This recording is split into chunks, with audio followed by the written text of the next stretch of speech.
Մարդը սերտիֆիկատ ունի, ասենք 12 միլիոն։ Եղած օրինակներն եմ ասում, անընդհատ առնչվում եմ։ Սա գնացել է տունը, տեսա Երևանում 30 միլիոն, ինքը աշխատում է։ Ավելին ասեմ, ծառայող է։ Աշխատել բառը այդ դեպքում չեմ օգտագործում ես։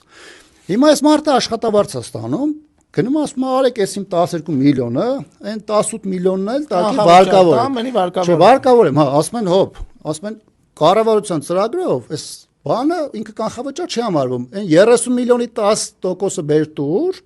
մի հատը 3 միլիոն տուր, հետո նորեն 12 միլիոն սերտիֆիկատ։ Հա, հիմա այս մարդը չունի որտես բերի տա։ Սա մեկ։ Եթե երկրորդական շուկա է, երկրորդական շուկայի դեպքում ինձ ասում են դաժե 20-30% է կանխավճարի գնա։ Շուկայից вообще առնելն էլ պրոբլեմ իրականում։ Հիմա դու պատկերացա մեկը $60,000 բանա ճարի, ասում են բեր 25%-ը տուր։